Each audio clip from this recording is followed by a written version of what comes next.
안녕하십니까? 팬데믹의 소용돌이 속에 흔들리지 않고 꿋꿋하게 살아가고 있는 여러분 모두를 환영합니다. 저는 곽주하 목사입니다. 한 아이가 엄마한테 엄마 배가 아파라고 했습니다. 그러자 엄마는 얘야 그건 속이 비어서 그래 라고 하면서 밥을 먹으라고 했습니다. 엄마가 맛있게 만든 밥을 먹고 나니 배가 씻은 듯이 나았습니다. 저녁에 아빠가 퇴근해서 머리가 아파 라고 하자 아들이 아빠에게 말합니다. 아빠, 그건 머리가 비어서 그래. 맞는 말 같기도 하고 아닌 것 같기도 합니다. 우리는 가끔 가슴이 아프다고 말합니다. 가슴은 비어서 아픈 것입니다. 비어있는 이 가슴을 무엇으로 채워야 아픔을 치료할 수 있을까요? 인생의 소용돌이 속에서 흔들리지 않고 살아가기 위해 우리의 가슴은 무엇으로 채워야 든든할까요? 올해 발간된 자살 예방 백서에 의하면 1990년에는 인구 10만 명당 9.8명이었던 자살률이 99년에는 16.1명으로 2019년에는 26.9명으로 거의 3배 가까이 올랐습니다. 2019년 한 해 전체 연령에서 사망 원인 중에 암이 1위였습니다. 하지만 10대부터 30대까지의 사망 원인 1위는 자살이었습니다. 우리 친구들이 세상과 관계를 끊는 것이 질병이나 사고 때문에 아니라 자살로 인생을 마감하고 있다는 것입니다. 이생망이라는 말이 있어요. 이번 생은 망했다라는 줄임말입니다.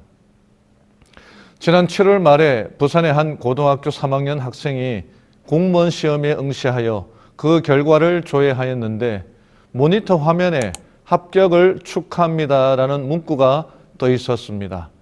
조회 결과는 불합격이었지만 합격 축하 팝업창이 떠 있어서 혹시나 하는 마음에 교육청을 방문하여 확인하여 보니 최종 불합격이었고 모니터에 합격을 축하합니다라고 뜬 것은 전산상의 실수라는 설명을 듣고 집으로 돌아갔습니다.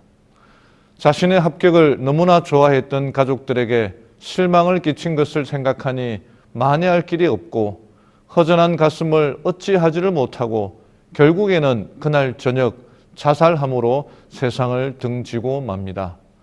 비어있는 그의 가슴을 합격으로 채우려 하였으나 채우지 못하고 인생을 마감한 것입니다.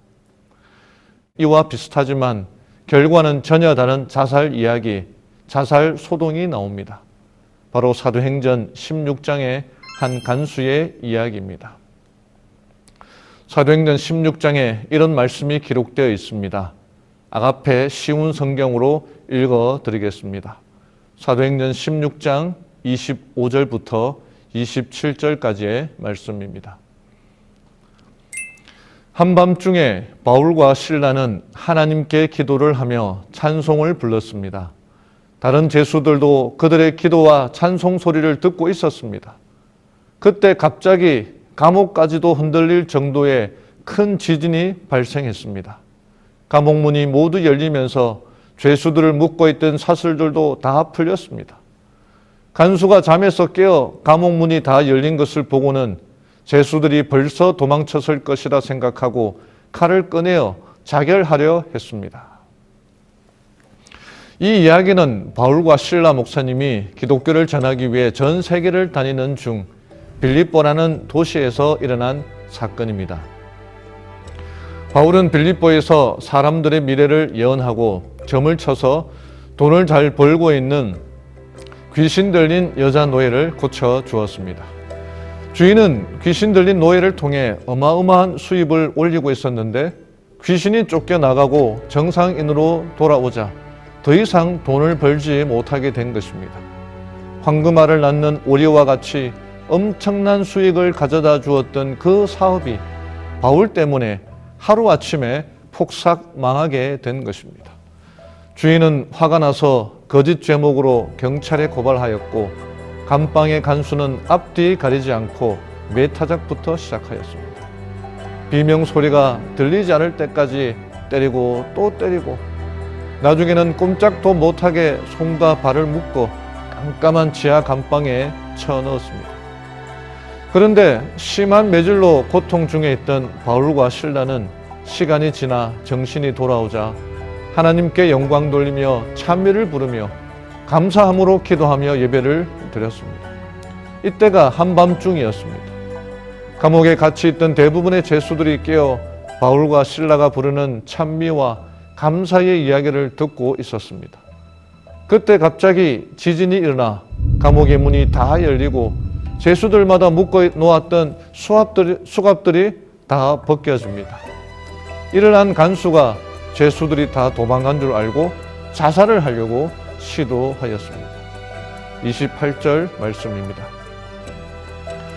그러자 바울이 큰 소리로 소리쳤습니다. 당신 몸을 해하지 마시오. 우리는 다 여기 있습니다. 자살하려는 간수를 보고 바울은 소리쳐서 죽지 못하게 막습니다.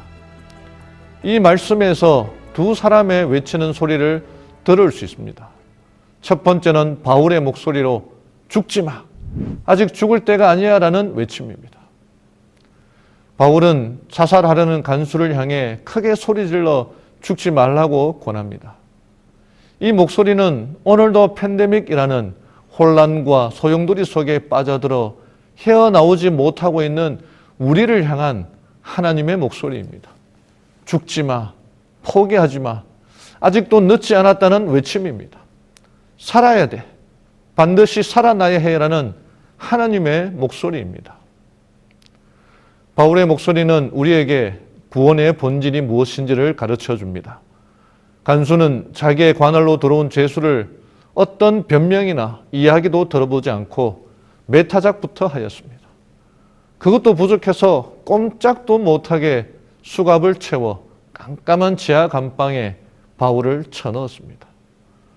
자신을 그렇게 악독하게 대했던 간수가 감방 문이 열려 죄수들이 다 도망갔다고 생각하고 모든 것을 포기하고 죽으려고 할 때 바울은 오히려 우리가 도망가지 않았으니 죽지 마라고 소리친 것입니다.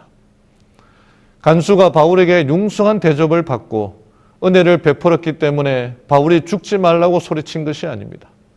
간수의 못된 행위와 아무런 관계없이 오직 예수의 사랑과 은혜를 경험한 바울이 그분의 심정으로 죽지 마, 우리가 다 여기 있습니다 라고 말한 것입니다. 올해 4월 인도의 한 기차역에서 한 어린아이가 엄마 손을 잡고 플랫폼을 걸어가다가 발을 헛디뎌 1m 아래 선로로 떨어지는 일이 있었습니다. 아이는 안간힘을 썼지만 턱이 너무 높아 플랫폼 위로 올라가질 못했고 엄마는 시각장애인이라 어찌할 바를 모르고 있었습니다. 그때 한 영무원이 무서운 속도로 달려와 순식간에 아이를 안아 플랫폼 위로 올려놓고 자신도 재빨리 빠져나왔습니다. 두 사람이 가까스로 선로를 빠져나온 뒤 불과 1, 2초 만에 열차가 지나갔습니다. 저는 이 영무원이 뛰어가는 모습이 마치 바울이 간수를 향하여 죽지 마 하고 외치는 모습처럼 보였습니다. 자기의 목을 찔러 자살하려는 그 간수가 자신에게 얼마나 악독하게 대했는지, 그 사람이 자기를 때릴 때 자신을 얼마나 멸시하며 감정을 섞어 때렸는지 그건 전혀 생각하지 않고 그냥 죽지 마 하고 외치는 바울의 모습이 바로 우리를 향한 하나님의 목소리입니다. 이것이 구원의 본질입니다. 아무 조건 없이 구해주는 것, 이것이 하나님의 은혜입니다. 팬데믹이 오기 전에도 우리 청년들의 삶은 팍팍했습니다. 하지만 팬데믹은 그래도 잔잔하다고 생각한 우리의 삶을 더 소용돌이 치게 만들었습니다. 대학에 들어간 지 2년이 지나가는데 같은 학과 친구들의 얼굴도 모르고 이름도 모릅니다. 동아리 활동도 하고 친구들과 여행도 가고 운동도 해야 하는데 선배들과 후배들을 만나며 인맥도 쌓아야 하는데 이 소용돌이 속에서 집에만 기숙사에만 갇혀 있을 뿐입니다. 진짜 말 그대로 이생망입니다. 이번 생은 망했습니다. 그것도 폭망입니다. 그러나 이생망이라고 자조하고 있는 우리들을 향해 하나님은 지금도 소리치고 계십니다. 죽지 마. 살아야 돼. 살아나야 해. 팬데믹이 오기 전에도 취업하기가 힘들었는데 이런 난리가 없습니다. 취업하기 위해 얼마나 많은 스펙을 쌓아야 하는지, 얼마나 많은 자소서를 쓰기 위해 스토리를 만들어야 하는지, 이런 우리들을 향해 하나님은 소리치십니다. 죽지 마. 핏덩이라도 살아야 해요. 없는 자금에 돈을 좀 벌려고 비트코인에 투자하고 주식에 투자했는데 마이더스의 손이 아닌 마이너스의 손이라 투자는 곳마다 다 망해버립니다. 겨우겨우 입사하여 다니는 직장의 선배는 조그마한 흠을 잡고 날마다 죽어라 하며 갈구고 있습니다. 이런 우리들을 향해 하나님은 말씀하십니다. 죽지 마. 살아야 해. 살아나야 해. 29절, 30절의 말씀을 읽겠습니다. 간수가 등불을 달라고 해서 안으로 뛰어들어가 두려워 떨면서 바울과 실라 앞에 엎드렸습니다. 그리고 그들을 바깥으로 데리고 나와 선생님들, 제가 어떻게 해야 구원을 받을 수 있겠습니까? 라고 물었습니다. 바울의 외침에 정신 차린 간수는 등불을 들고 바울을 찾아갑니다. 그들을 깜깜한 감옥에서 데리고 나옵니다. 그리고는 그 앞에 엎드려 인생에 있어서 가장 중요한 질문을 던집니다. 선생님들이여, 내가 어떻게 해야 구원을 받을 수 있겠습니까? 다른 말로 표현하면 선생들이여, 이 생망에서 어떻게 하면 이 폭망의 인생에서 벗어날 수 있습니까? 간수에게 그의 첫 직장이 빌립보 교도소였습니다. 여러 곳에 원서를 내었지만 겨우 합격한 곳이 이곳이었습니다. 자신이 원하는 직장도 아니었고 전공과도 아무런 상관이 없는 곳이지만 불러주는 데가 없고 하루하루 먹고 살기 위해 다닐 수밖에 없었습니다. 그가 감방에서 매일 만나는 사람들은 살인자, 방화범, 강간범, 공갈, 협박범, 강도, 도둑들, 그런 범죄자들 뿐이었습니다. 희망도 보람도 기쁨도 없이 그저 돈을 벌기 위해 다녔을 것입니다. 그의 인생은 말 그대로 폭망이었습니다. 주식도 해보고 비트코인에도 넣어보았지만 역시 결과는 똑같았습니다. 마음 둘 곳이 없어 스트레스를 풀 겸 시작한 게임은 이제는 중독이 되어 게임 없이 살아가는 인생은 생각도 못하게 되었습니다. 그래서 빌립보 감옥의 간수처럼 외칩니다. 하나님, 내가 어떻게 하여야 게임 중독에서 벗어나올 수 있습니까? 어떻게 하여야 이 소용돌이에서 빠져나올 수 있습니까? 간수의 질문에 바울은 이렇게 대답합니다. 31절 말씀입니다. 주 예수님을 믿으십시오. 그러면 당신과 당신의 집안이 구원을 얻을 것입니다. 그리고 바울과 실라는 간수와 그의 집에 있는 모든 사람에게 주님의 말씀을 전했습니다. 그와 온 가족은 하나님을 믿게 된 것을 매우 기뻐했습니다. 이에 대한 바울의 대답은 매우 간단합니다. 주 예수를 믿으라는 것입니다. 다르게 말하면 하나님께서 너의 모든 인생을 책임져 주실 것을 믿으라는 말입니다. 널 태어나게 하신 이도 하나님이시오. 널 키워주신 이도 하나님이시기에 너의 지금 이후의 인생도 하나님께서 책임져 주신다는 것을 믿으라는 말입니다. 팬데믹의 소용돌이 속에서 어찌할 바를 모르고 어디를 가야 될지도 모르고 이번 생은 망해도 그냥 망한 게 아니라 폭삭 망했다고 생각하는 우리에게 하시는 하나님의 말씀은 그렇지 않다는 것입니다. 나의 갈 길을 하나님이 가르쳐 주시고 이끌어 주신다는 것을 믿으라는 말입니다. 우리는 그냥 이렇게 살다 죽도록 하나님이 창조하지 않으셨다는 것을 믿으라는 것입니다. 그래서 32절 끝에 보면 이 모든 것을 들은 가족들은 기뻐하였다고 말하고 있습니다. 여러분, 어떻게 하는 것이 예수를 믿는 것이며 기뻐하는 것일까요? 교회의 한 성도님이 저에게 이런 카톡을 보내주셨습니다. 목사님, 하나님이 제일 좋아하시는 과일은 무엇인지 아세요? 라고 말합니다. 여러분, 하나님이 제일 좋아하시는 과일은 무엇일까요? 사과, 포도, 복숭아, 자두, 살구, 딸기, 토마토, 배, 귤, 수박, 무엇일까요? 하나님이 제일 좋아하시는 과일은 바로 감입니다. 감이 하나님께서 제일 좋아하시는 과일이랍니다. 왜 그럴까요? 감이 오십니까? 그것은 성경에 나오는 수많은 성경 인물들이 이렇게 말했다는 것입니다. 하나님께 감사드리세. 특히 시편에 이런 표현이 많이 나옵니다. 하나님이 감을 제일 좋아하시기 때문에 성경 인물들은 틈만 나면 하나님께 감사드리세 라고 했다는 것입니다. 저는 이 카톡에 깊은 감동을 받았습니다.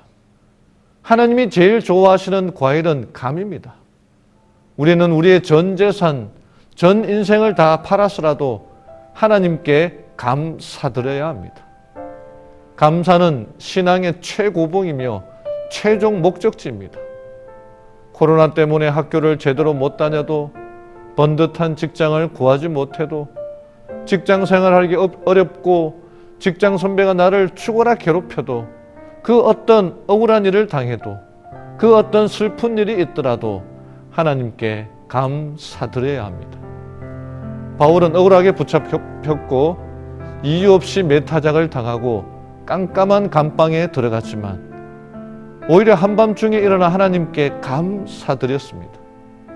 이 모든 것을 본 간수는 예수를 믿으라는 바울의 말이 하나님께 감사드리라는 의미임을 깨닫고 그와 온 가족들은 하나님께 감사드리고 기뻐하였습니다. 지금 내 삶이, 내 인생이 이생망, 이번 생은 망했다 하더라도 하나님께 감사드리면 나의 인생은 대망 인생, 큰데 바랄 망, 큰 희망 되시는 예수로 인해 변화될 것입니다.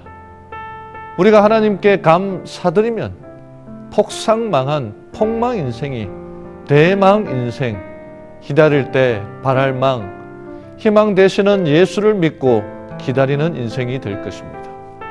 사랑하는 우리 청년 여러분, 더 이상 이생망, 폭망이라는 말은 쓰지도 말고 생각하지도 맙시다. 우리가 하나님께 감사드리면 더 이상 폭망 인생이 아닙니다.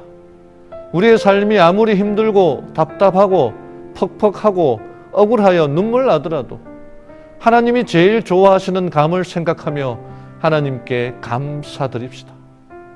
감사드림으로 우리의 인생을 대망 인생으로 변화시켜 주실 예수 그리스도를 의지하며 믿으며 살아가는 우리 모든 청년들 되기를 바라며 말씀을 마치겠습니다. 하늘에 계신 하나님 아버지, 팬데믹의 깜깜한 소용돌이 속에서 살아가고 있는 우리들을 내버려 두지 않으시고 죽지 마라고 외치며 달려오는 아버지의 사랑을 인하여 감사합니다.